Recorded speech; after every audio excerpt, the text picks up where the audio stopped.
Eto ha, real talk tayo. Na-experience mo na ba yung mag-upload ka sa YouTube, yung first YouTube video mo, in-upload mo tapos pagtingin mo sa analytics ay zero views? As in literal, zero views ha, zero kasi kahit ikaw sarili mo hindi mo pa pinapanood. Sabi ko pa nga no, ay baka na-traffic lang yung mga viewers ko at hindi pa nag-pop up sa screen ng aking analytics.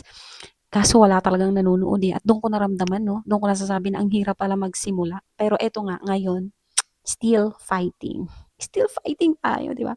Before nga ako mag-YouTube, di ba, sabi ko nga, ang dami kong pinapanood na videos, yung paano ka kaagad magkaroon ng 1,000 views, paano ka magkaroon ng, paano magiging viral agad yung video mo overnight, tsaka yung mga secret algorithm hack, ang dami kong pinapanood na ganyan. Ginawa akong lahat ng yun, nag-edit ako ng buong gabi, ginandahan ko yung thumbnail ko, tapos naglagay ako ng mga hashtags na hindi ko mabilang kung ilang, gaano kadami yun. Tapos, nung in-upload ko na, eto na. Siyempre, nakabangga ka kasi excited ka eh. Walang nanonood. Ay, sabi ko, hindi, meron yan. Na-traffic lang yan. Wala pa rin, tiningnan mo, wala pa din. Sakit, no? Sakit ba? Masakit na nakakatawa. Yung parang ganun. Pero, yun nga, no? Doon ko na-realize na YouTube is not an instant success. It is a slow grind. Hindi lahat ng magagaling napapansin agad at hindi lahat ng hindi napapansin ay walang kwenta, no? Katulad sa atin, mga hindi pa tayo napapansin kasi baguhan tayo sa larangang 'to, hindi ibig sabihin nun na wala tayong kwenta, no? Hindi pa lang talaga dumadating yung time para sa atin. Sometimes talaga we just need time and consistency. Yun yung natutunan ko talaga dito talaga sa pagiging isang YouTuber kumbaga. Yung unang video naman kasi na in-upload natin, hindi yan para tayo ay sumikat. Yun yung nagpapakita sa atin ng hakbang or lakas na tayo ay nagsimula na, 'di ba?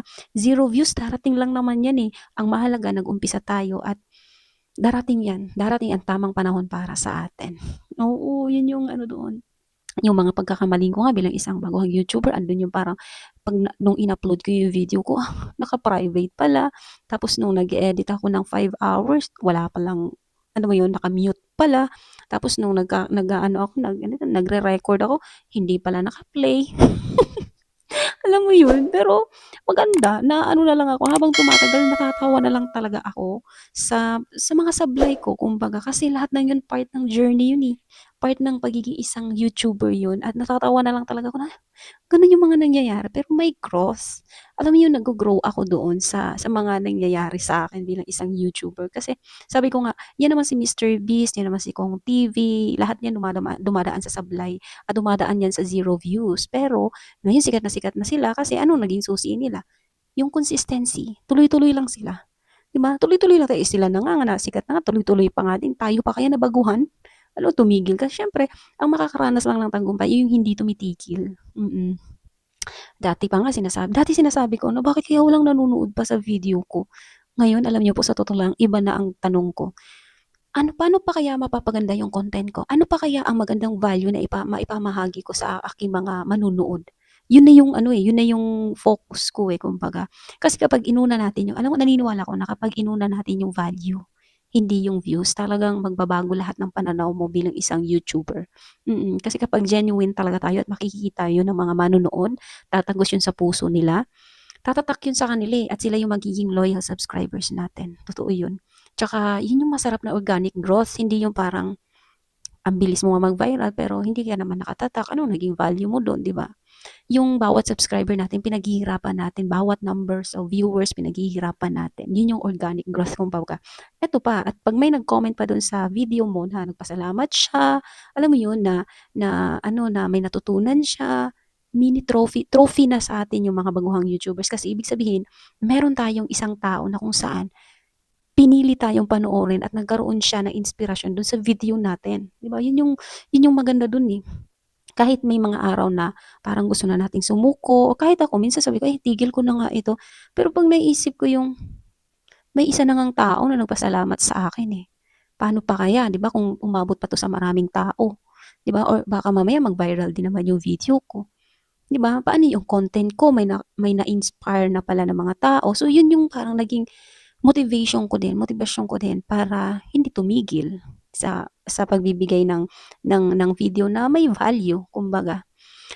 Kaya kahit walang nanonood sa mga videos natin or iilan lang ang nanonood, sige lang tuloy pa din tayo kasi maniwala tayo sa sarili natin, na maniwala tayo sa content na ginawa natin kasi alam natin na yung content na ginawa natin ay nagbibigay ng inspirasyon para sa iba. Eh, ito naman yung focus ng channel kong ito, yung mag-inspire para sa mga baguhang YouTubers at makita yung journey ko na baguhan YouTuber at malaman kung ano ba meron talaga sa larangan ng YouTube kapag ikaw ay pumasok. Hindi lang pera-pera yan. Mag-i-enjoy. Ako nag-i-enjoy na lang din ako kasi parang diary ko na to eh.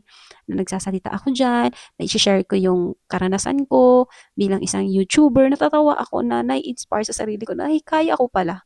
Okay na yun, na-overcome ko yung hiya. Kasi syempre, di ba, mahiya tayo na makita to ng mga kaibigan ko, ng mga katrabaho ko. Sabi ko, ano ngayon? Di ba? Di naman, kumbaga, nag-grow ako dito eh. Kaya itinutuloy ko na. At nakakatulong pa ako para sa iba na nakakakuha sila ng lakas, ng loob para umpisan at akagbangan tong pagiging isang YouTuber. Kaya kung nanonood ka hanggang ngayon sa YouTube na 'to ay tandaan natin, kung wala pang nanonood diyan sa video mo, o konti pa lang ang nanonood, normal din 'yan. Yung mga malalaking channel tandaan natin, dumaan din 'yan sa 0 views, ilang views lang, pero hindi po sila tumigil. Tandaan natin ang tumitigil ay hindi nakakarating sa tagumpay, kundi kung sino lang ang makakaranas ng tagumpay, yung nagpapatuloy.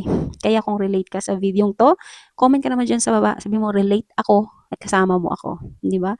Tsaka mag-like at mag-subscribe ka na din. Samahan mo ako sa YouTube journey kong ito. I-share ko lahat, pati yung mga natutunan kong tips at tingnan natin kung hanggang saan ba ako aabutin ng journey kong ito. Kaya maraming salamat simula sa simula. Alam niyo ba na 28 subscribers na ako sa ilang videos na in-upload ko at 2 weeks na yata ako. Oo, 2 weeks may 28 subscribers na ako. 'Di ba? Kaya ito si Angel at lagi kong sasabihin, dream it, film it, live it. Let's go mga new YouTubers.